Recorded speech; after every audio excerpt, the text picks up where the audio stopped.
Okay, today we are going to do the inverse of last time. Last time we spent quite a bit of time reviewing just sort of the grand scope of what we've done so far.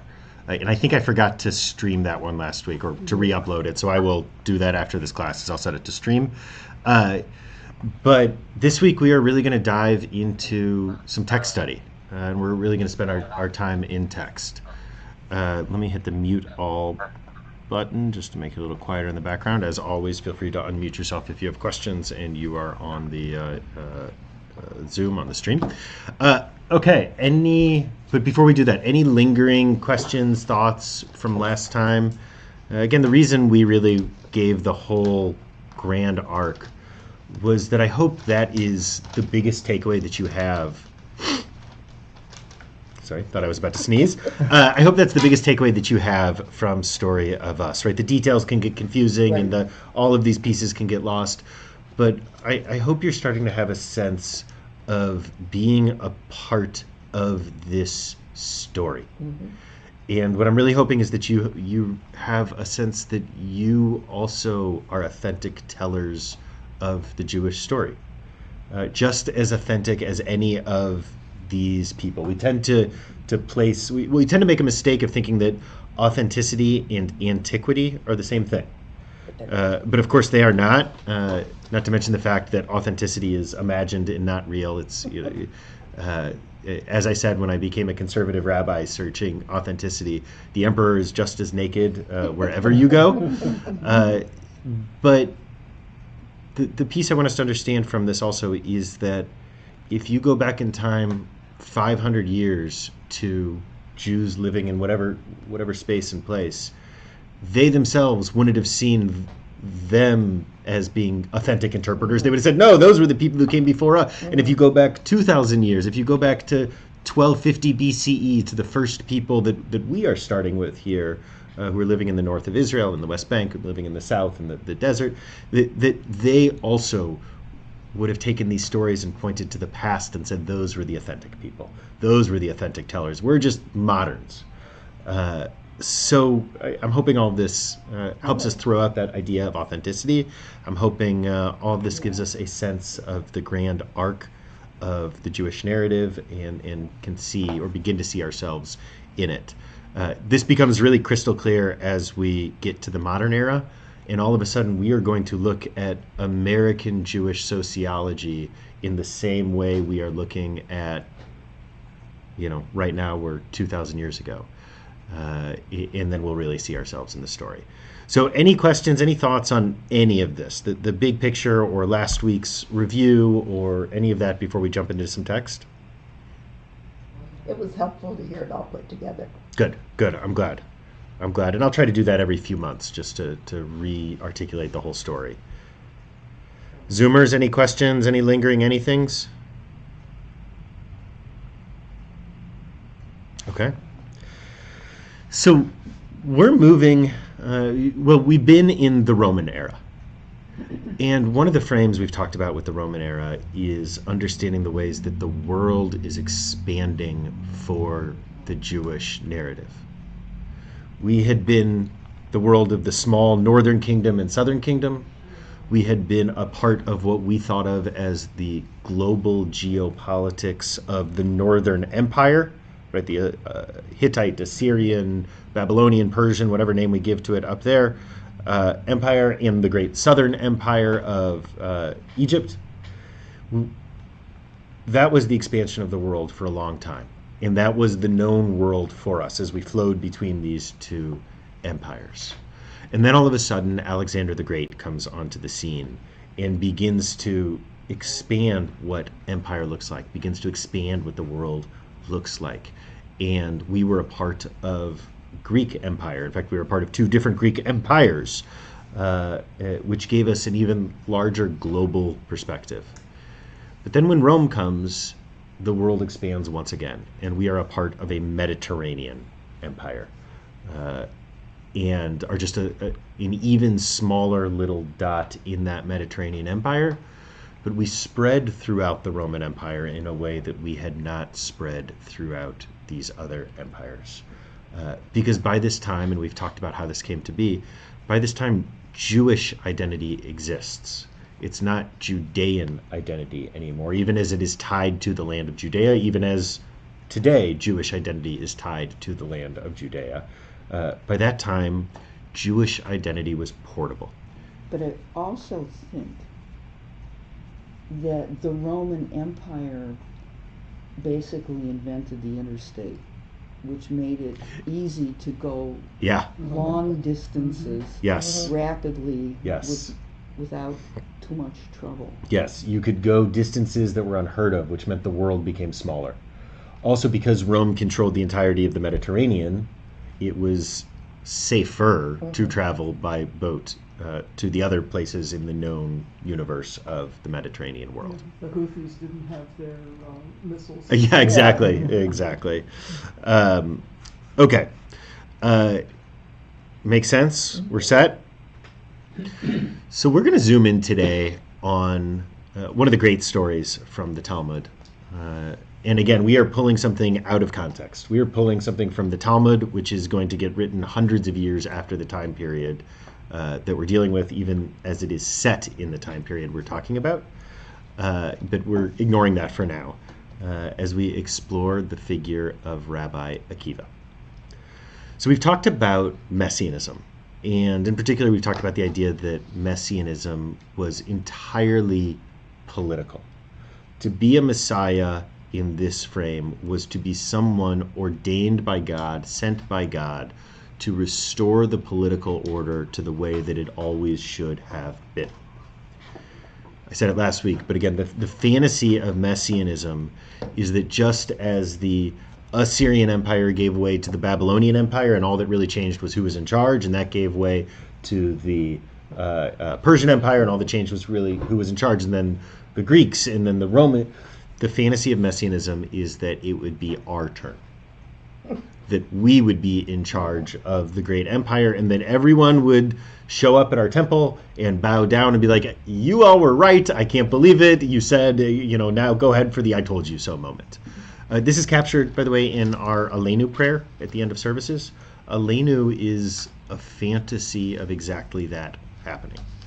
And we'll talk about that in some detail when we get to the Middle Ages and how it's a product of the Crusades and powerlessness and desolation and all of that. But this was the idea. So things were hopeless because, of course, tiny little Judea couldn't imagine defeating powerful Rome. It's a silly fantasy, really a silly fantasy. And so in that world, hope has to come from divine intervention. Who could defeat the Romans? Well, we couldn't, but God could. And that's the notion of messianism.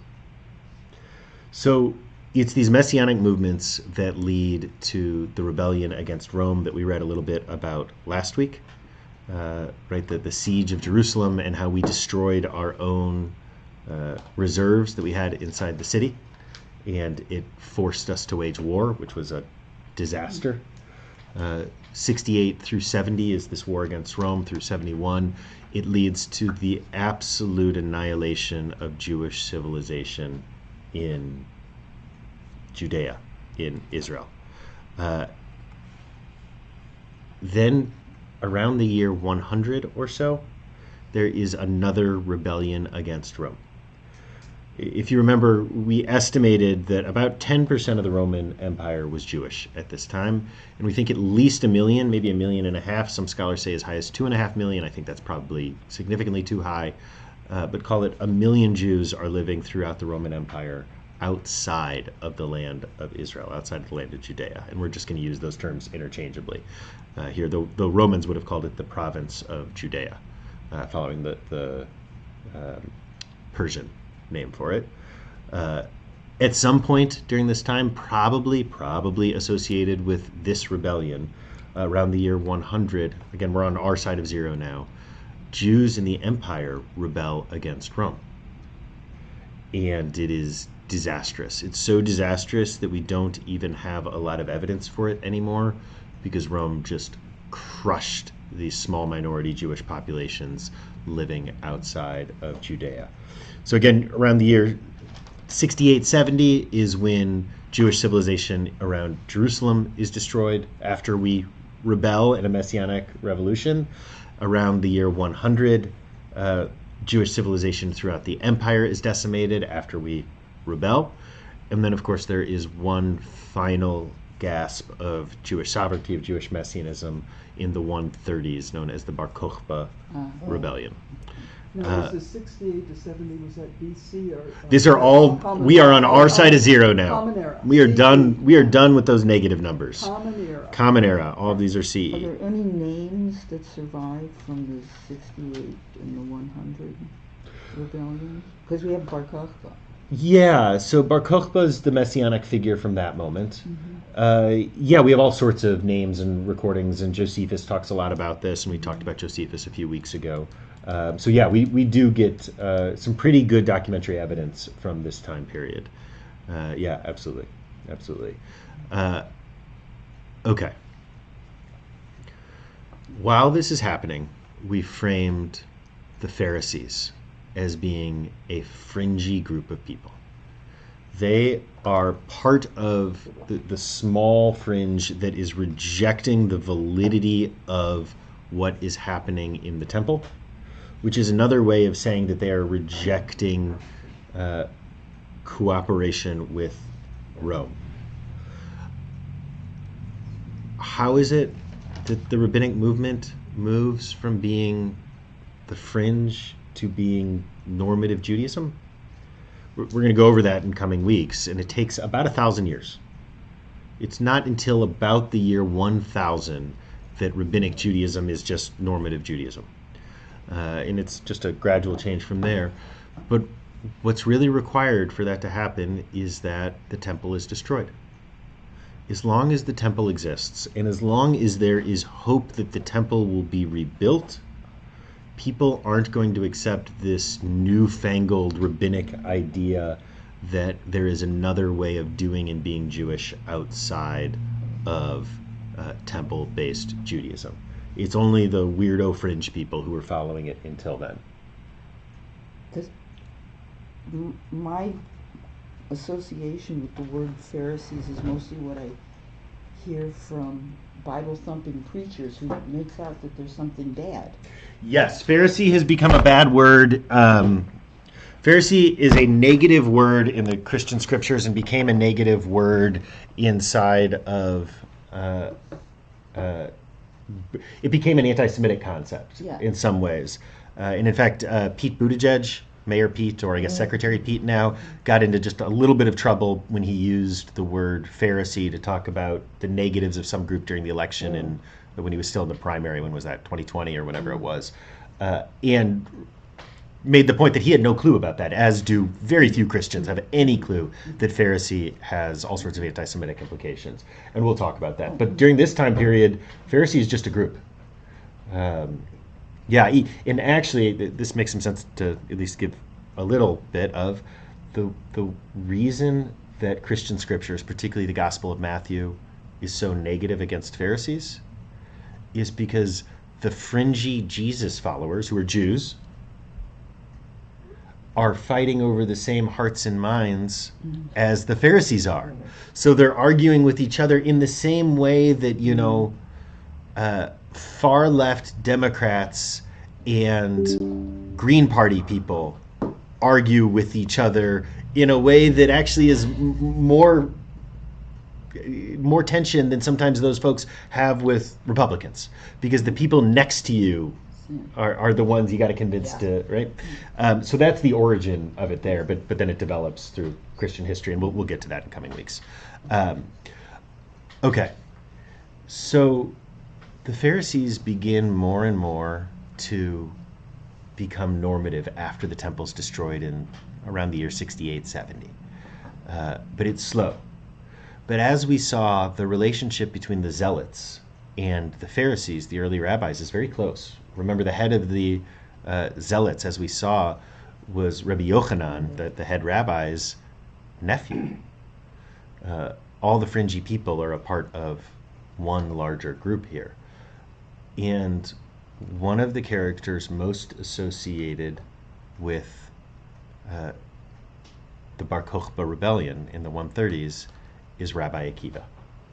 Rabbi Akiva is also the greatest of the rabbis.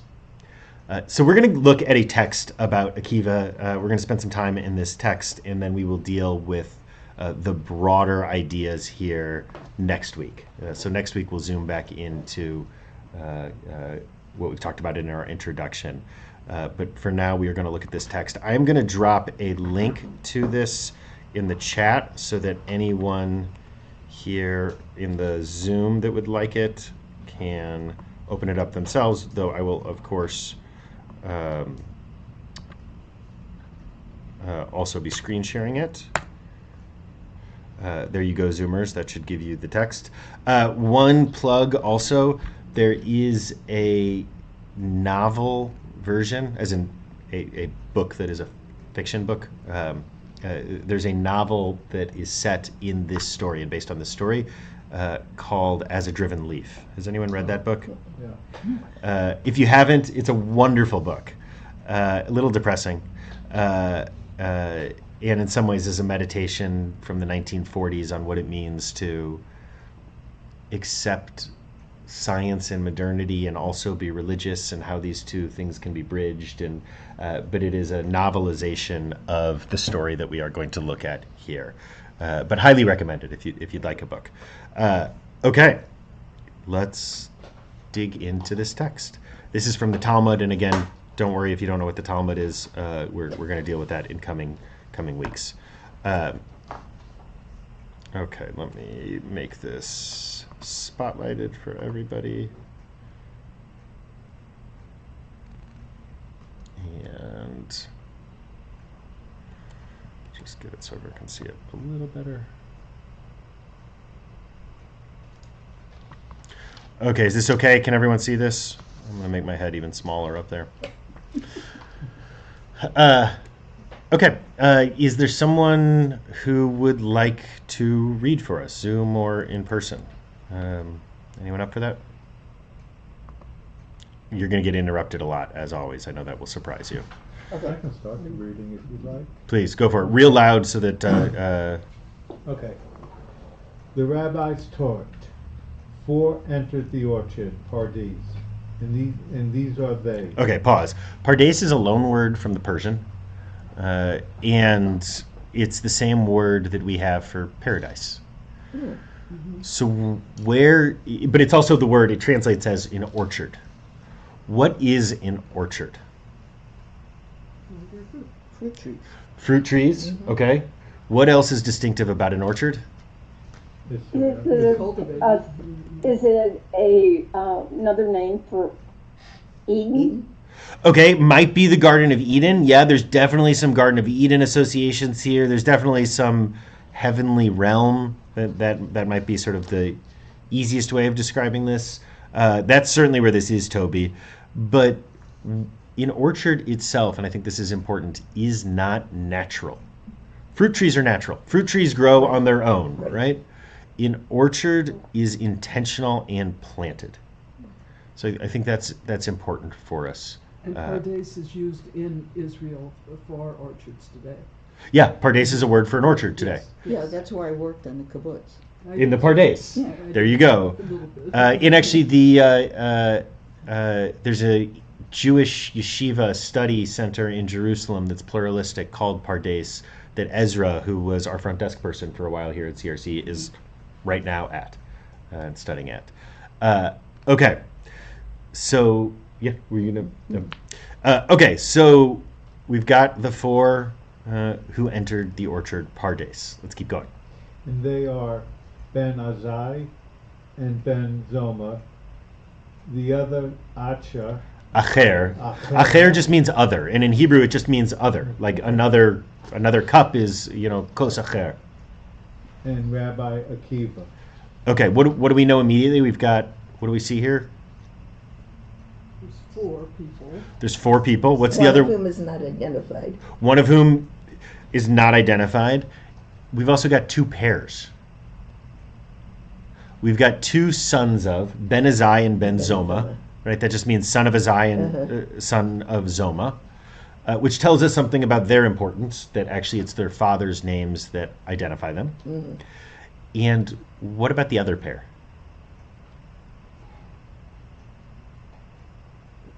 It almost sounds like science fiction. This is going to be a science fiction story. Oh. This is or fantasy, or what? That's what we're dealing with here. Yeah, certainly. They're a contradictory pair somehow. Okay, contradictory pair. They're also a pair that each has a title. So we have a hierarchy created, right? We have Rabbi Akiva and the other, and then we have two people known as the son of. But when we put a title on someone, they stop being fully human to us. Right? There's a reason why, even if you've been friends with Joe Biden your whole life, when you're in the Oval Office, you call him Mr. President, right? Because the person is not actually fully human anymore. They're this other thing. Titles are a way of... That's really interesting. I never looked at it that way. Right? Me either. It's a way of putting people up on a pedestal, often, but I think we know this from misogyny, that every pedestal is also a way of dehumanizing. Yes. So it's radically different versions of otherization that's happening. One person is given an honorific and is known by their honorific, and the other person loses their name, the other. Right? What better way of otherizing someone than literally changing their name to other? But we've got these two pairs that exist here, as well as a hierarchy. Okay, let's keep going. Do we ever find out who the other was? Oh, we do. Okay. We'll get his name. In fact, we'll get his naming story in here. Okay. So Rabbi Akiva said to them, "When you arrive at the pure marble stones, don't say water, water, for it is written, a speaker of lies shall not abide before my eyes." Okay, what does this mean? Someone take this apart. Don't try to get Water from a stone. Okay, don't try to get water from a stone, yeah? When you arrive at the pure marble stones, don't say water, water. Why would someone look at pure marble stones and say water, water? Were they thinking back with Moses? Okay, maybe it's a Moses reference. Maybe the texture. The texture, I think that's part of it. Imagine you're looking out at an endless field of marble stones, right? Beautiful, polished marble. You can imagine that there would be sort of an optical illusion. It's a mirage. It's a mirage that it looks like water. Now I want to hold on to the language. Let's be real sensitive here. When you arrive at the pure marble stones, it doesn't say don't think that they're water. It says don't say water, water, because a speaker of lies shall not abide before my eyes. What's the problem with saying it out loud? What happens when There's you say... no water there. Say that again. There's no water. Okay, there's no water there, but you may makes it still think real. it. Okay, it makes it real when you say it. What else happens when you say it out loud? And if it's not there, then you're telling the lie then. You're telling a lie to other people. Yeah. Right? There's a difference between thinking the wrong thing and spreading what we would now call misinformation. So that's going to be the theme. And this is a Talmudic trope that we have, where there will be an introduction with a verse that will sort of set the stage for everything else we're about to read. Okay, now we're going to get the summary of what happens. Keep going. Okay. Then Azai glimpsed and died. About him it is written, precious in the eyes of God is the death of his saints. Okay, so Ben Azai sees something there that his heart can't take, and he dies. Right? Whatever it is that he sees in the Pardes, in the orchard. Quick show of hands, by the way, who has read this story before? No. Few of us. Who is a saint? This is a funny translation of a tzaddik. Oh, Yeah. okay. It's a Okay, so Ben Azai sees something his heart can't take, and he dies. Let's keep going. Then Ben Zoma glimpsed and was affected. This is, again, an old translation. Affected meaning he loses his marbles. And about him it is written, you have found honey, eat your fill, lest you overeat and vomit. Okay, so Ben Azai saw something and his body couldn't take it. Ben Azai, Ben Zoma sees something and his mind can't handle it. Whatever it is, and he loses his marbles and is never the same. Then the other cut the roots. Well, what is the connection there? We'll get into this, but the other cut the roots. What could that mean? It's Killed the trees. Killed the trees. We're in Pardes. The other did something that damaged the heavenly realm. It was so bad that he cut roots in the heavenly realm. Okay? And Rabbi Akiva? Then departed in peace. Rabbi Akiva departed in peace. I'm going to give away the end of this story, or at least my theory of this story. The general understanding here is that Akiva is the hero and the other is the villain. Mm-hmm. I think this whole story is a critique of Akiva.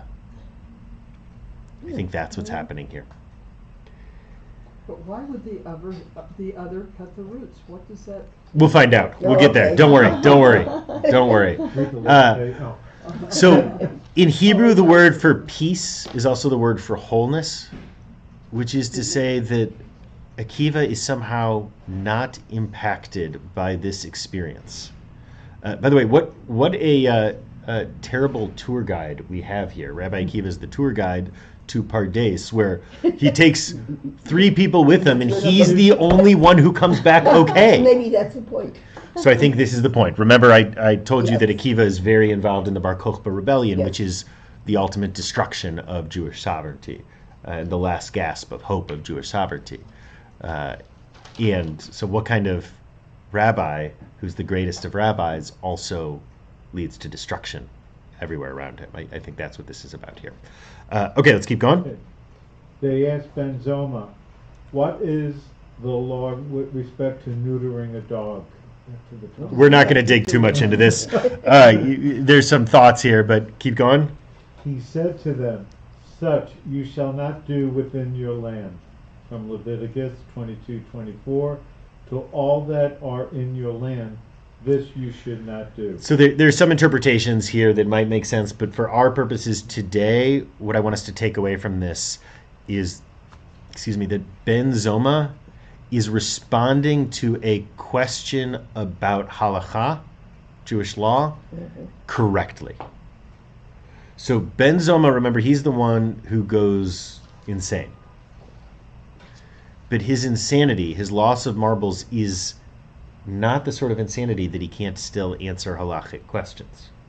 It's some other kind of change. You can still go up to him and say, how do you take a knife that's actually been made, accidentally been made melchik, that is supposed to be fleshik, right, a milk instead of a meat, and turn it back into a fleshik knife, right? That he can answer. He can answer these practical halachic questions. Keep going. The rabbis taught.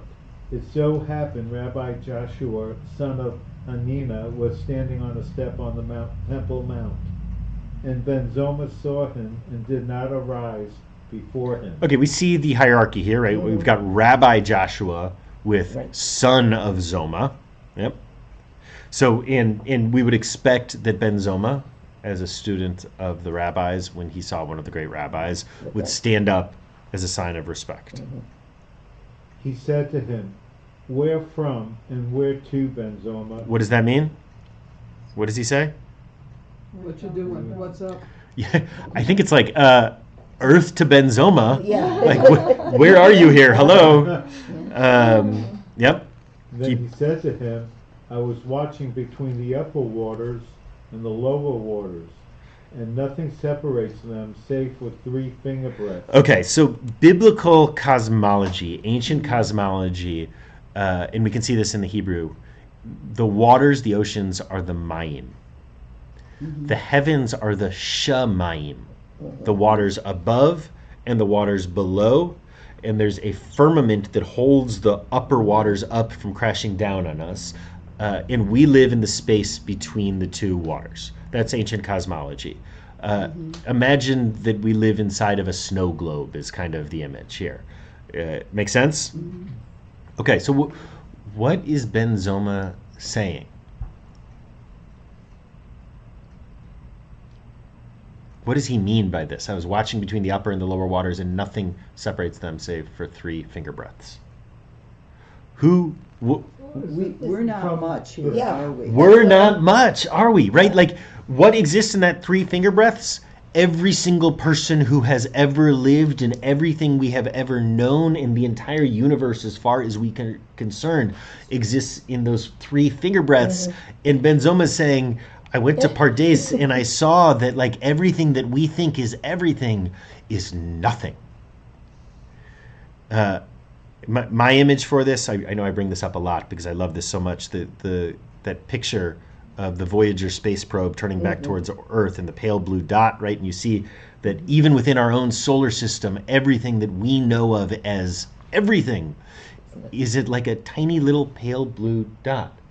Now imagine going back in time 2,000 years and finding one of these ancient rabbis and letting them look through the Hubble telescope. Or the James Webb telescope, right? You would blow their mind in a way that would destroy, but at least you have a frame.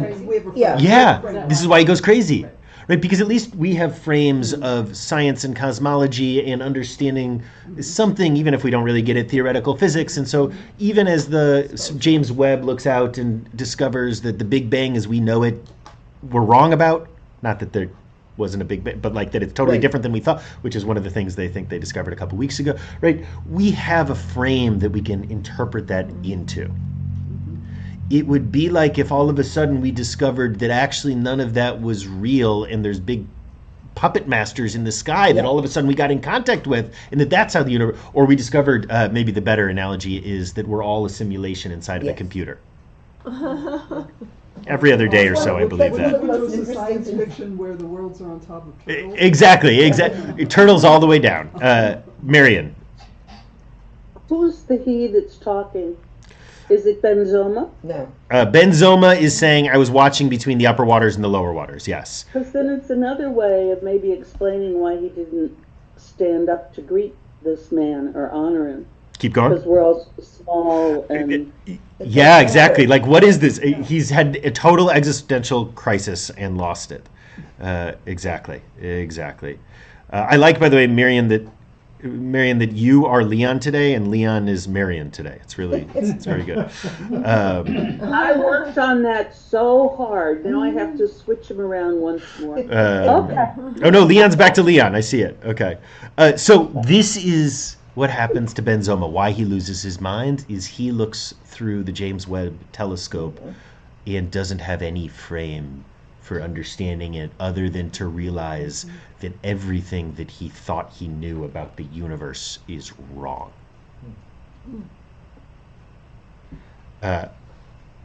Okay, we get a quote, the Ruach Elohim, the Spirit of God is hovering above the waters, like a dove who hovers over her children without touching them. Rabbi Joshua said to his students, remember before they said, where from and where to, Ben Zoma? Joshua says, apparently Ben Zoma is still outside.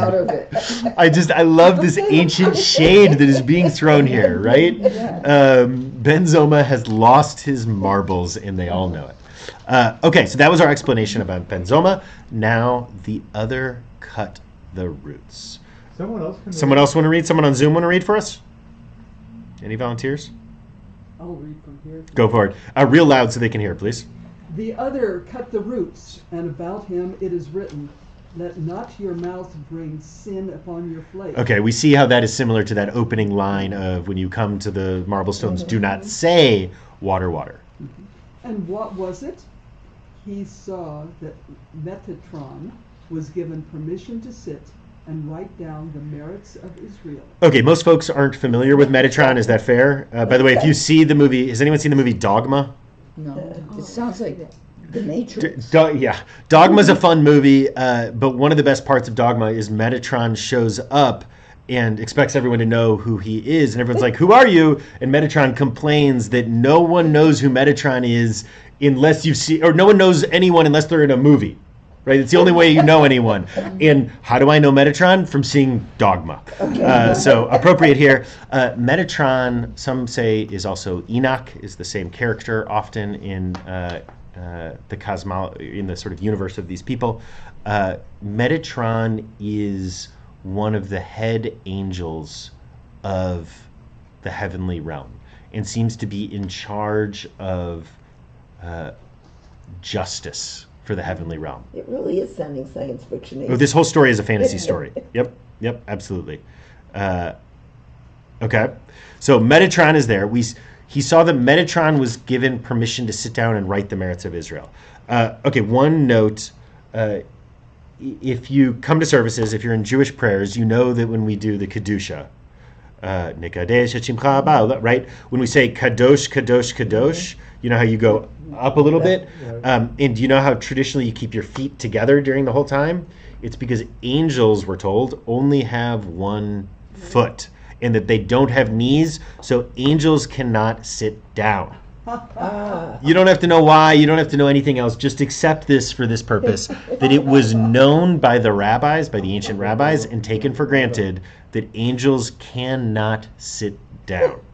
In the same way that we know that atoms are made of neutrons and electrons and positons, that you cannot sit down. Angels can't sit.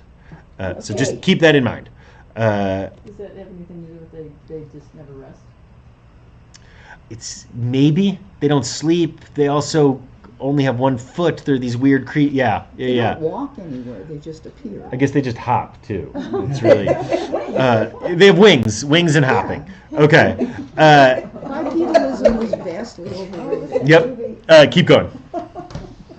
He said, "We learned that in heaven there is no sitting and no competition and no necks and no exhaustion." There you go. They don't sleep. Yep. Perhaps, heaven forbid, there are two powers. Okay, right? So what happens is the other is in the heavenly realm, is in the Pardes, and looks out and sees that there is someone sitting on the throne writing down the merits of Israel. And his response to seeing this is, my God, maybe there are two gods. We know that angels can't sit down, so it must mean that there are two gods. When you come to the pure marble stones, do not say water, water, right? Is Rudy on? Yeah. Oh, yeah, Rudy, this is good pictures if you're on. Yeah, exactly.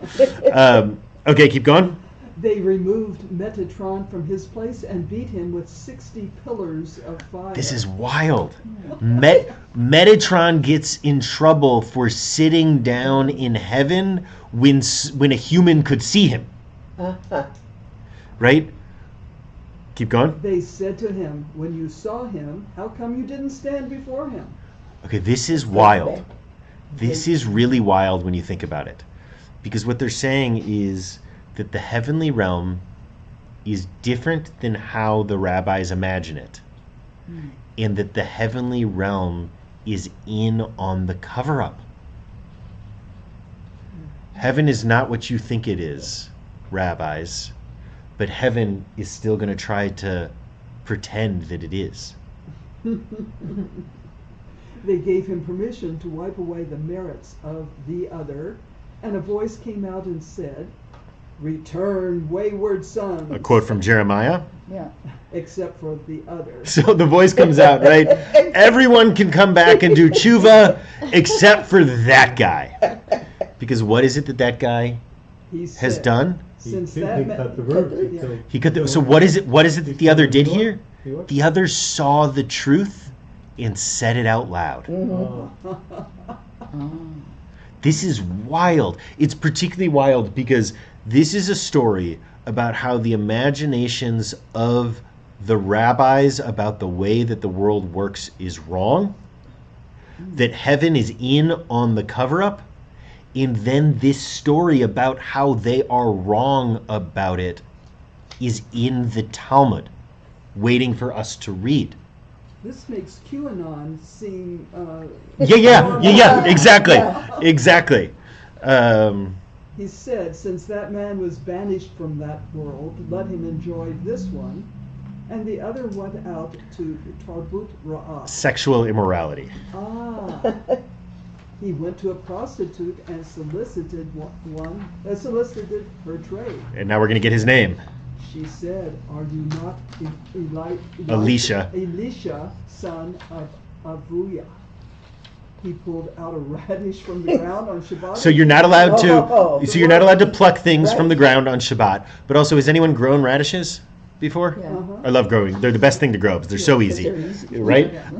But when you pluck out a radish, right, we usually see the one long root. Right. But actually, radishes will have a sort of tangle, a web of roots beneath them, and when you pluck it out, all of those small roots tear. Right? What does the other do? He tears the roots. So this is another use of that same image here. So he pulls out the radish from the ground, violating Shabbat, tearing the roots, and he gives it to her as if to prove that he is not this great Rabbi Elisha, son of Avuya. And what does she say? She said it must be another. It must be another. Another. She names him. It is the prostitute that he goes to that names him, gives him the name other. This is, by the way, a trope that you find in the Talmud, this idea that the wisdom of prostitutes. It's just, you find this over and over and over again in the Talmud. Mary Magdalene. Yeah, there you go. Right, like you get some of this there too. Yeah. Okay. So we're going to skip some of this next part because we only have 15 minutes left. What is Tarbut Ra'ah? Sexual immorality. Okay. Okay, so we get this whole long discussion about what it is that caused Rabbi Elisha ben Abuya to go bad. And a big part of the why of this, the big part of the why is Rabbi Elisha, his main student is Rabbi Meir. Rabbi Meir is the one in whose name the Mishnah is given. The Mishnah, and I'm sorry, I know we haven't done this history yet. This will make more sense in coming weeks. But the Mishnah is the basis of the Talmud, which is to say that there is no Judaism as we know it, we sitting here in 2024, without Rabbi Meir. And who did Rabbi Meir learn his Torah from? The other. From the other. Oh boy. So what do you do with that? This is, I love studying this text for all sorts of reasons. This next section is a great, right, like, what do we do with the music of repeated sexual assaulter Shlomo Carlebach? Right? It's almost impossible to find a service that you go to, particularly the most spiritual moving services in America and in Israel, without the melodies of Shlomo Carlebach, against whom there are an endless number of accusations of sexual misconduct, both ranging from sexual assault to sexual contact with 16-year-olds, 15-year-old. I mean, just awfulness. And what do we do with his music? What does it mean to sing that music? And then what does it mean to sing his music in St. Louis, where he spent time, where there could be people who were his victims, like all of these pieces, and we can think of 1,000 versions of this, whether it's dealing with Me Too stories or dealing with just about anything. What do you do? How do you separate the person from the... all of this. And what do you do when you don't have a choice? There's no rabbinic Judaism without Meir, and there's no Meir without the other. And the other cut the roots. So that's what this next section is a meditation on. Is it cut the roots to the temple? Is that part of the concept? Cut the roots to the land of Judah? Cut it so it damaged the rabbinic tradition, I think, ultimately is the critique. He saw that it wasn't real. He saw that it wasn't authentic. And he said it out loud and did damage by doing so. Right? We get the mythical version. I mean, it's all myth here, right? But we get the mythical version of him in the heavenly realm, but we also get the very real version of him going to a prostitute, and they don't seem to care about the prostitute, by the way. That does not seem to bother the rabbis. It's the fact that he pulled up a radish on Shabbat, God forbid, that bothers them. Okay. If he opened everybody's eyes by exposing that, why was he considered a villain? Because he opened people's eyes and broke Judaism, broke Jewish identity, broke Torah, why is anyone going to follow Torah anymore? The other I think frame for this, the other way of thinking through this. Did anyone, let me get back so I can see the Zoom people, anyone grow up in a highly fundamentalist tradition? No one here? Sarah. Sarah Aberry. Yeah, Sarah. If you, Josiah is giving a thumbs up too. If you grew up in a highly fundamentalist religious tradition, if you find out that it's all hogwash, you discover the reality of the outside world, you can't ever go back. And you talk to folks, as long as they grew up in a fundamentalist space that was loving also, and those things don't always go together, there's sadness and grief. You can't ever sit at your parents' table in the same way again. You can't be a part of the community the same way again. And the other had the potential, if he had spread this information, of doing that to everyone. At a time when we'd been destroyed by the Romans, where one more thing would destroy us and Jews would be gone forever, that seems to be what this is about. But again, this is such a wonderful, rich story, because you can talk about Me Too here. You can talk about there's just so much to this piece. There's something so human about this. How is this story preserved? This is in the Talmud. Yeah. The rabbis keep the story of how it's all hogwash that they're talking about in their document. It's wild. It's wild. Okay, so we get all these explanations, various for him. He and Meir go on this series of adventures where Meir tries to convince him to come back. And sometimes he's like, I will come back, and then a voice shouts out, actually, you're not welcome, from heaven. So we get all of these things. My favorite is, the most touching version of these, I think, is that Meir is following after Acher, learning Torah from him, while on Shabbat, while Acher is riding a horse. So Acher is violating Shabbat actively and teaching Torah to Meir. And how beautiful is this, that Meir is still following his teacher, his Rebbe, to learn Torah from him, even as he's actively violating Shabbat. And the other stops, because you're only allowed to go so far on Shabbat. And the other stops, the other who has left the community, right, and can't come back, stops and turns to Meir and says, this is as far as you're allowed to go on Shabbat. I've been counting. Don't go any further. So it's still somehow important to him that Meir can still be a part of home, right? Yes. Yeah, he doesn't want Meir to be broken like he's been broken. He's seen something that he can't unsee, and you get the sense almost that he wishes he hadn't. But there's something so beautiful and so human about this relationship that comes out there. Okay, so we get all of these things. We get a version of it also. Let me go back to the screen share for folks. We get a version of it here. Now we are on the bottom of page 2, the top of page 3. So the notion of from the mouths of babes you get real truth is also ancient wisdom. And so they go, one of the ways of getting prophecy, one of the Baba Misas of getting prophecy, still is the case in traditionalist world, is you go to young kids who are studying in yeshiva and you ask them, what pasuk, what verse are you studying and learning right now? And whatever they say to you has some truth for you, right? That's there. I think it's the equivalent of sometimes in the evangelical world, you open up a Bible to a random spot and put your finger down on it, and that verse is there for you, for whatever wisdom you need at that moment. It's that equivalent. So they go to all of these different yeshivas, they go to all these different learning centers, and they ask the kids, schools, kindergartens, or whatever, they ask these kids in each of the places, and these kids are learning the worst verses. Sinners shall be punished forever, and just terrible things. Like, what kind of academic institutions are teaching these things to children, one after another after another? And I think this is about the indictment of the system and not about Acher. Why is it that we lost Acher? Because why would anyone be a part of a system that is teaching such awfulness? Right? Why would anyone choose to be a part of this? We still have this discussion. Right? Why are young people not interested in being a part of synagogues anymore? Well, why are synagogues teaching such boring things?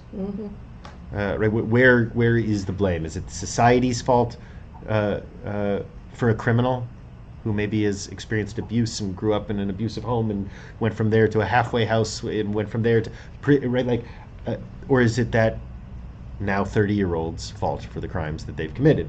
That's the balance that we're dealing with here as well. We then get all sorts of discussions about what to do with Acher's legacy, and again, this is a gorgeous text, and at some point we'll stop and we'll study the entirety of this here. But I want to go... Tell me again who Acher is. Elisha ben Avuya, this one of the great rabbis. Okay. So this is all the story of Acher, right? We got a short version of Ben Azai who dies. We get a little longer version of Ben Zoma who goes nuts. We get a long discussion of Acher and why it is that he went bad, because of course we have to figure out a way of dealing with Acher in order to have rabbinic Judaism. And then we get this final paragraph about Rabbi Akiva. Suzanne, you want to finish us off? Starting at where? Bottom of page 4, the very last paragraph. Oh, don't forget we get the misogynistic one too. Nemos the Weaver asked of Rabbi Meir, does not all wool in the pot become dyed? Right? Like you throw in whatever it is and you... He said to him, any wool clean from its mother absorbs the dye. Any wool unclean from its mother does not absorb the dye. So what was the problem with Acher? His mother. Yeah, his mother made him do.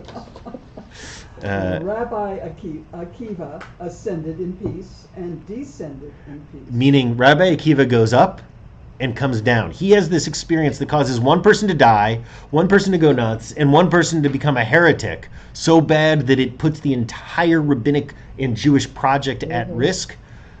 And Akiva's like, it was like a fun trip, right?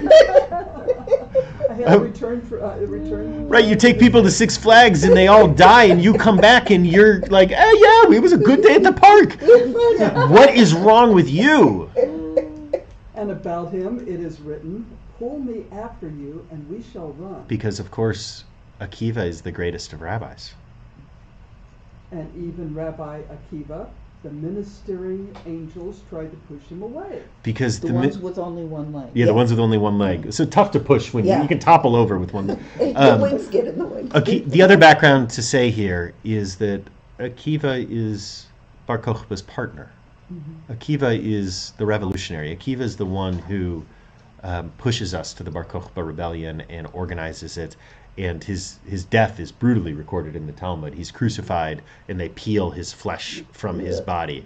And then famously, he says the Shema as they're doing this. And this is where the tradition of saying the Shema as you die comes from. But what do you do, right? It's hard enough to deal with Rabbi Meir because he comes from the other, who was a problematic person. What do you do with Rabbi Akiva, who's the greatest of rabbis and led to our greatest destruction?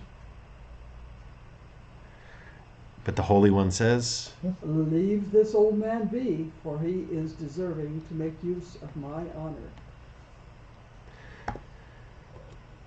Okay. I think we ought to have a session and just finish. Yeah, just finish that. Right, it's a beautiful story. Akiva, the Talmud doesn't know what to do with. Because he's the greatest, and because he leads to our very worst destruction. It's a Ruth Bader Ginsburg kind of moment. Yeah. But we've got this issue there. And so I think what the Talmud does is they turn him into Superman. Why is he the greatest? Why is he deemed... Oh, he's the greatest of the rabbis. You go through the Talmud and he is the greatest of the rabbis. He is brilliant, he is kind, he is thoughtful, he is strategic, there is no Judaism without Rabbi Akiva. But they turn him into Superman because no one can be like Superman. He's not human. But if he was ultimately responsible for the destruction, is that why they put the other in here to say, but there's someone worse? Maybe. Though again, I'm not convinced. He's worse. I'm not convinced the other's the bad guy here. I think the plain read of this story is that Akiva's the hero and the other is the villain. But actually they deal with the other. And we skipped some of the ways that they end up dealing with him and integrating him. Yeah. But it's Akiva that has this brutal critique. I mean, just this brutal critique. What kind of tour guide takes you on a trip and they're the only one who comes back and they're fine with it? Because that's what Rabbi Akiva does. He leads this rebellion and he's the greatest of the rabbi. I mean, it's just, no one knows what to do with him. Okay.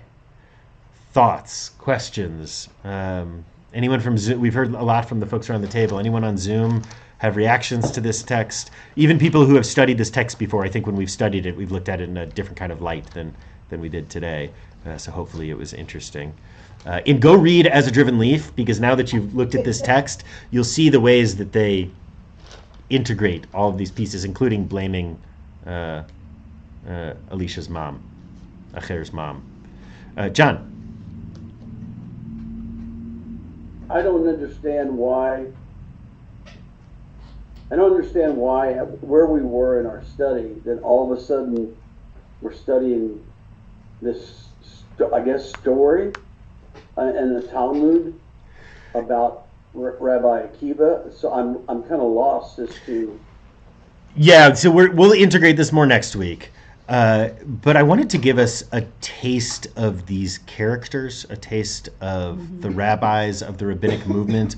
I wanted us to have a sense of the radicalness of their project, the violence that ends up being associated with them in this time period. And then we're going to zoom back into the more concrete historical stuff as we go. So are we also saying then that Rabbi Akiva, this is confusing to me as well, is if the rabbinic period was not until another 1,000 years? So no. The rabbis of people like Elisha and Akiva and Yochanan and all of these characters that we're dealing with here, they are people living, real people, living from the year 0 to 150 or so on our side of 0. The rabbinic movement, meaning their version of Judaism, is fringy and violent when they are alive.